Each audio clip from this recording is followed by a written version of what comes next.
Subscribe कीजिए scholar elite channel को और बेल आइकॉन को दबाइए लेटेस्ट एजुकेशनल वीडियो सबसे पहले देखने के लिए। हेलो फ्रेंड्स, हमने केमिस्ट्री के पार्ट 2 में रासायनिक संगठन देख लिए थे। तत्व, यौगिक और मिश्रण के बारे में हमने जान लिया था।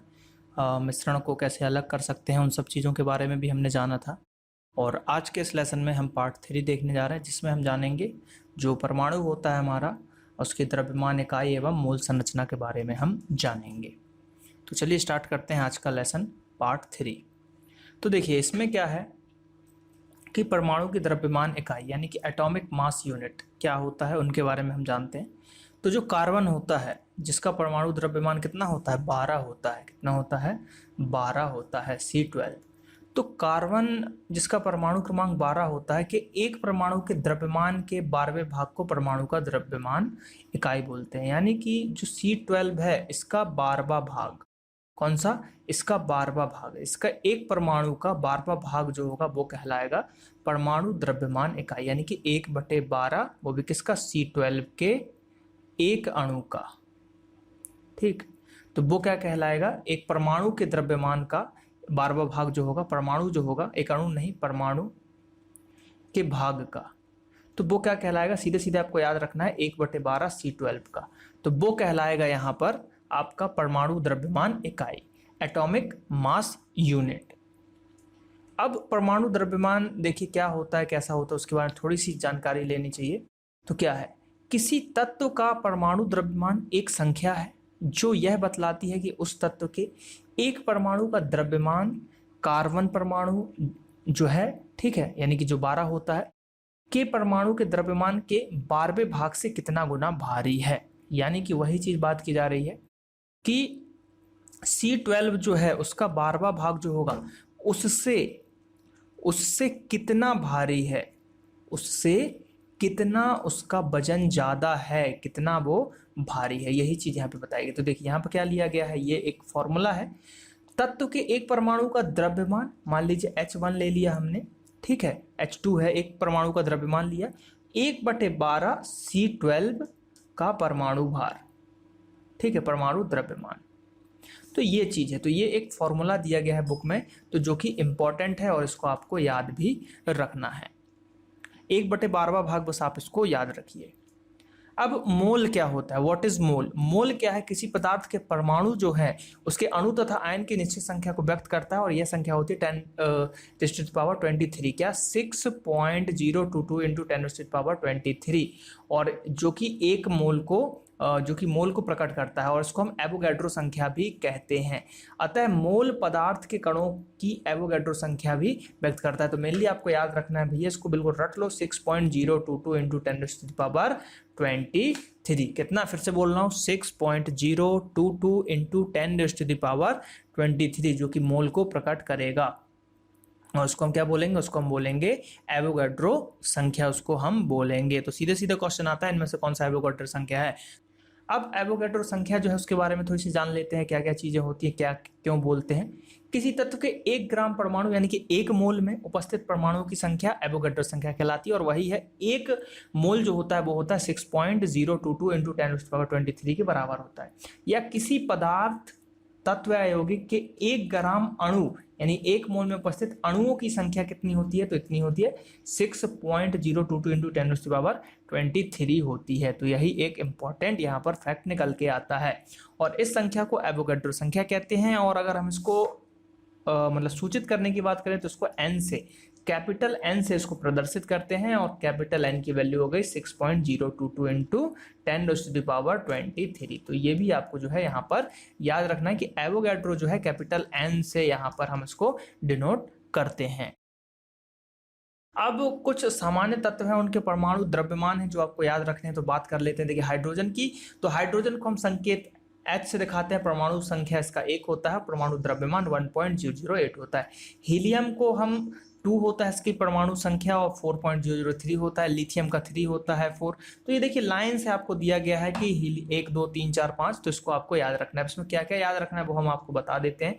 कार्बन को याद रखना है 12.011 होता है। नाइट्रोजन याद रखना है 14.06 होता है। और ऑक्सीजन भी याद रखना है, तो CNO तो याद रखना ही है आपको, CNO कार्बन नाइट्रोजन ऑक्सीजन। उसके बाद एक आध क्वेश्चन आपको कभी कभी जो है मैग्नीशियम को भी देखने को मिल जाएगा। मैग्नीशियम से जो है आपको 24.32 होता है। तो ये लगभग आपको याद सभी करना है, लेकिन जो इंपॉर्टेंट है जैसे कार्बन हो गया आपका, नाइट्रोजन हो गया, ऑक्सीजन हो गया, मैग्नीशियम हो गया, इनको एकदम याद रखना है कंठस्थ। और भी चीज़ें हैं इसमें हमारे पास, देखिए बहुत सारी चीज़ें हैं तो उनको देख लेते हैं।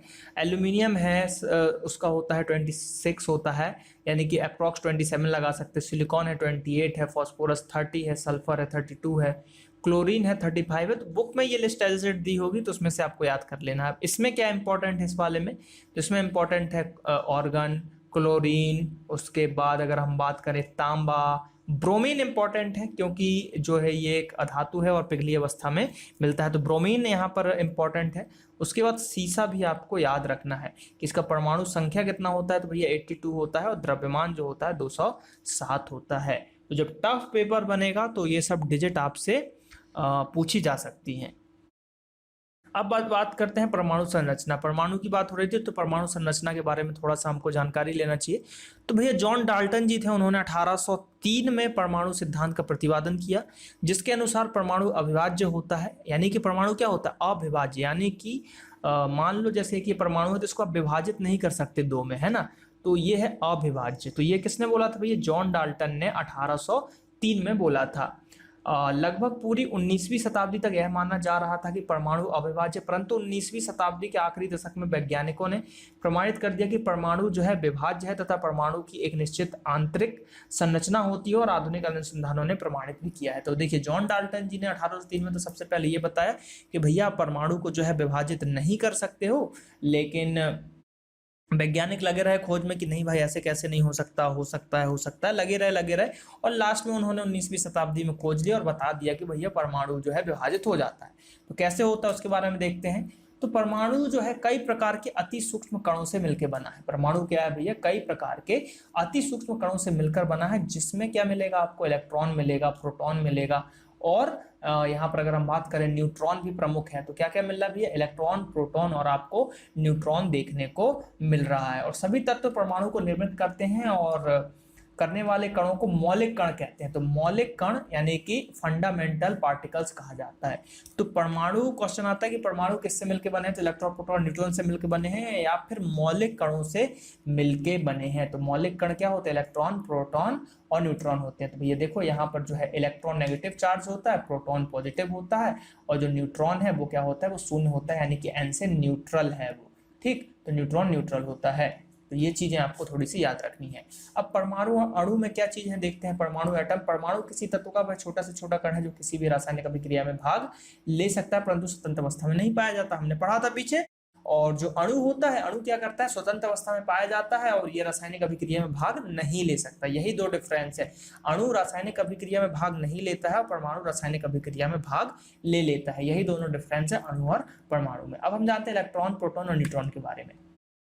तो जो हमारे पास है मौलिक कण, तो मौलिक कणों की अगर हम बात करते हैं तो सबसे पहले इलेक्ट्रॉन। तो इलेक्ट्रॉन की खोज किसने करी, सबसे इंपॉर्टेंट जे थॉमसन ने। इलेक्ट्रॉन की खोज किसने करी, जे थॉमसन ने। तो कैसे याद रखोगे भैया, इलेक्ट्रॉन बहुत ही छोटा है, बहुत ही उत्तेजित है, थोड़ी सी एनर्जी पे भागने लगता है, तो उसको आपको थाम के रखना पड़ेगा। तो जे थॉमसन है, जे थॉमसन आप याद रखो, TH से याद रखो, जे थॉमसन। तो थॉमसन या जे टॉमसन, उसको थाम के रखे उनने, उस तरीके से इसको खोजा।